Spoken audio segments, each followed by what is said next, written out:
Muchange muneri muchanditungamira ndichitewera ndoimba nemi ndofamba nemi pakati pemakomo pasi penyanza ndinoziva muchange muneni muchanditungamira ndichitewera ndoimba nemi ndofamba nemi maruva emusango muno mashongedza shiri dzedenga zvekudya munopa muchanditungamira ndichitewera ndoimba nemi ndofamba nemi maruva emusango muno mashongedza shiri dzedenga zvekudya munopa muchanditungamira ndichitewera ndoimba nemi ndofamba nemi saka ndokutewera kwese kwanoenda handizotyi kana muneni kunyangwe zvorema kunyangwe zvaoma ndoimba nemi ndofamba nemi saka ndokutewera kwese kwanoenda handizotyi kana muneni kunyangwe zvorema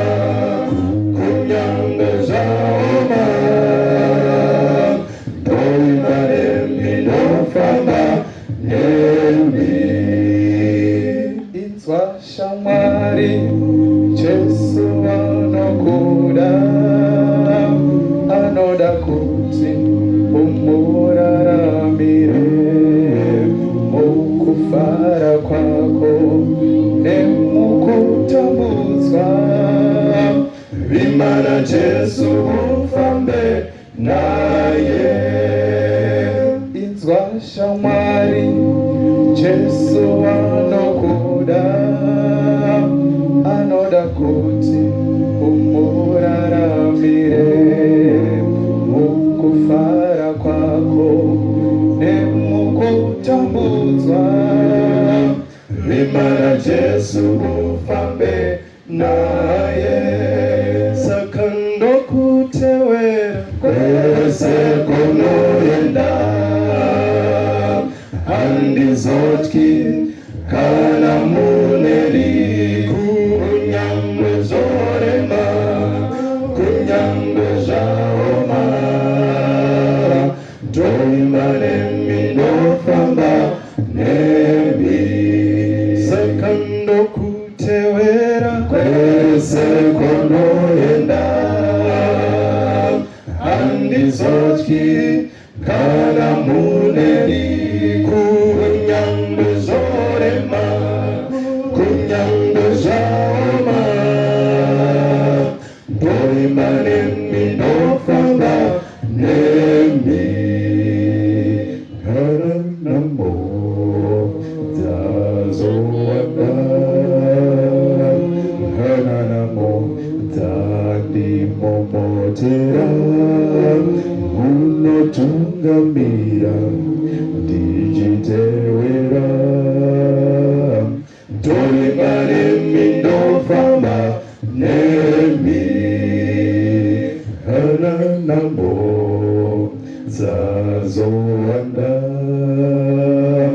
kana namo dzandimomotera unotungamira ndichitewera ndoimba nemi ndofamba nemi kando kutewera kose kunoenda handi zochi kana